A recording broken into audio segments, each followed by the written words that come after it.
Welcome back. Today we're going to be doing some questions related to the second derivative test.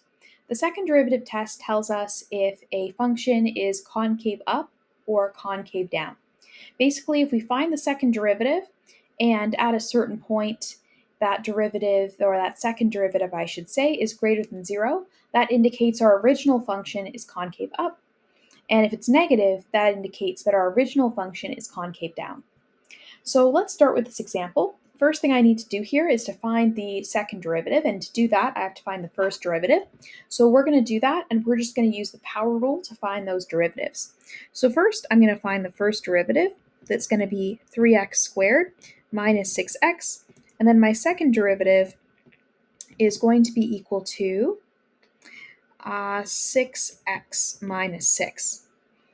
Okay, so they want to know on which interval the original function is concave up. So what I want to know is, okay, great, then on which interval is the second derivative positive? Because whatever interval that is, that's the interval that the original function is concave up on.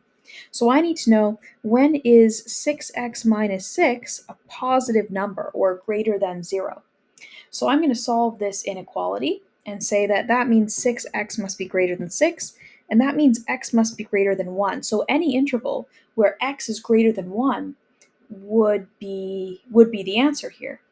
So actually the way to write this in interval notation is just that it goes from 1 to infinity, and that's exactly this answer here.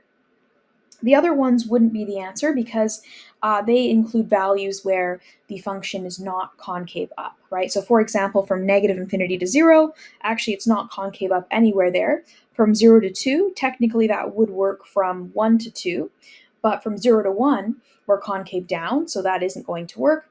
And then this one here has kind of the opposite problem. This is telling us the function where we're concave down, where 6x minus 6 is less than 0, not greater. And so D would not be the right answer either. All right, let's try a second one. If the second derivative of x is greater than 0, which statement must be true?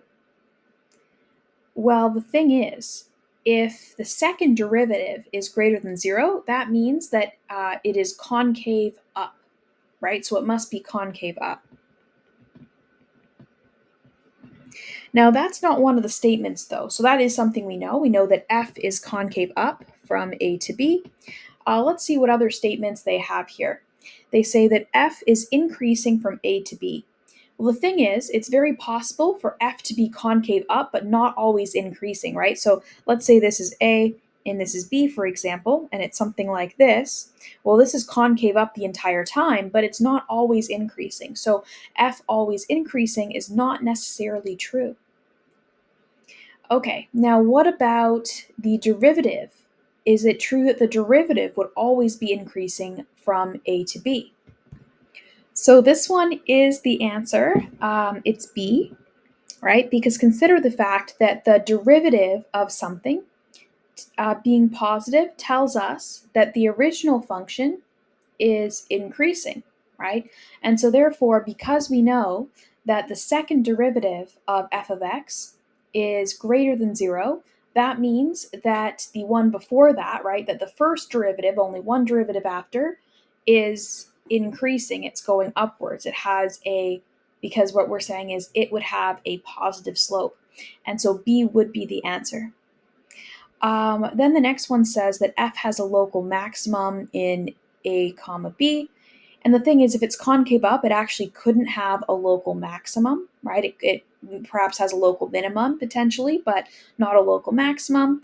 And also f is not necessarily positive from a to b, right? Because this just tells us that f is concave up, right? If it's concave up, that doesn't say anything about it being positive or negative. Like this could be above the x-axis, this could be below. We don't really know from the information given here. And so the correct answer is B. All right, the next question says, for g of x is equal to x times e to the power negative x, what is the nature of the critical point at x is equal to 1? Okay, so let's figure out what this is using the second derivative test. So what's the first derivative? First derivative is going to be equal to, well, we're going to have to use the product rule here. So derivative of the first times the second plus derivative of the second times the first. So therefore we're going to get negative xe to the power of negative x plus e to the negative x for our first derivative. And then our second derivative, if we take the derivative of the derivative, well, once again, we'll have to use the power rule, or sorry, power rule as well, but we'll have to use the product rule for the first part. This part here is just going to become, when we take the derivative, negative e to the power negative x using the chain rule. And then for the first part, derivative of the first is negative 1 times the second. And then plus derivative of the second times the first. Okay, so that's going to be negative 2e to the negative x minus x times e to the negative x. So you may be able to kind of see the pattern here, that we're just going to keep adding on more and more of these each time we take another derivative, essentially. And also, the sign's going to flip and that sort of thing as well. But what do we know about the critical point at x is equal to 1? What's happening there? Well, basically, our goal is to find out, is this positive or negative at negative 1? So what I'm going to do, actually, I'm going to rearrange this a little bit and say, well, notice that this is the same as x minus 2 times e to the power of negative x. And actually, I'm just noticing that here we had negative and negative. That should be positive. So actually, this term here should be plus. And then we're going to plug in our critical point and see what we get. If we plug in our critical point, we end up with 1 minus 2 times e to the negative 1, which is negative 1 over e. And keep in mind that e, it may seem complicated, e is maybe a crazy number, but e is really just 2.7 something, right? It's just some positive real number. And so therefore this number overall is less than 0. And if the concavity is if the second derivative is less than 0, that means that we are concave down. And if we're concave down, and we have a critical point, which we did based on the first derivative as well, then we would know that we have a local maximum. So therefore the answer is we must have a local maximum by the second derivative test. Okay, and let's try this one. A function h has that the second derivative of it is equal to x minus 1 times x plus 2 squared. How many inflection points does h have? So inflection points occur when two things happen: when the second derivative is equal to 0 and a sign switch. So therefore, in this case, x equals to 1 would be a critical point, because that is a point we would have a sign switch here, right? If x is less than 1, then we have a negative number here. And if x is greater than 1, then we have a positive number here. So it does switch from negative to positive. It does switch from being concave up to concave down. Another potential answer would be x is negative 2, because that does meet the first requirement, but this actually would not be an ending answer for a point of inflection, that x equals negative 2, because note that whether we're before negative 2 or after negative 2, either way, that isn't actually going to change the concavity. Like, that's not actually going to change whether the second derivative is positive or negative, because keep in mind, whenever we square something, we're always going to get a positive number here anyway. So this is always going to produce a positive number no matter what, or I guess 0 if we're at negative 2. This will always produce positive or 0, and this first one produces positive or negative, depending if we're after or before 1. And so therefore the answer is that there is one inflection point that occurs at x equals 1. So keep in mind, I'm not choosing 1 because x was equal to 1.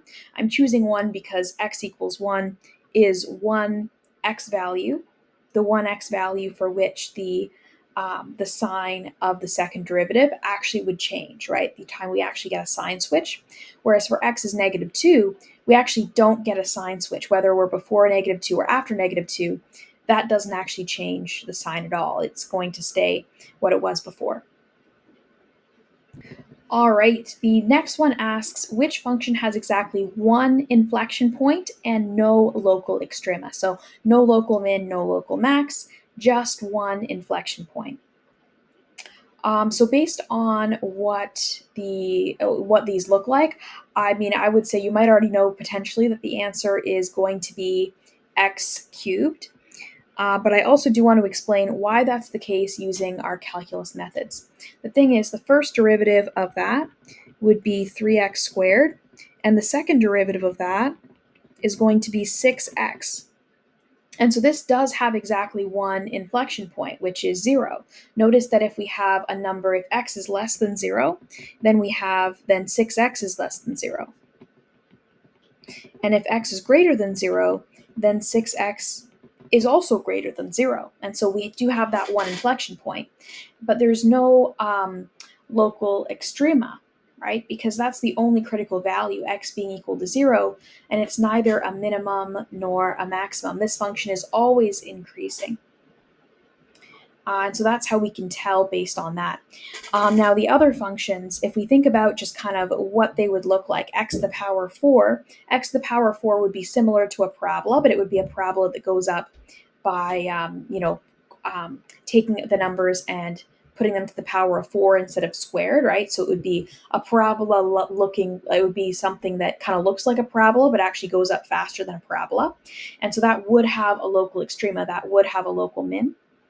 And then this one kind of runs into that same problem, right? Here we have x to the power 5 minus 5x to the power 4. And so here we are also going to have some extrema somewhere in there. It's not just going to be an inflection point necessarily. And then for sine x, if we think about what that graph looks like, we have several extrema, right? We have several times, in fact, infinitely many maximums and minimum points. And so we certainly do have that. And we also do have many, in fact, infinitely many points of inflection, certainly not exactly one. So D is definitely furthest from the answer out of all of these.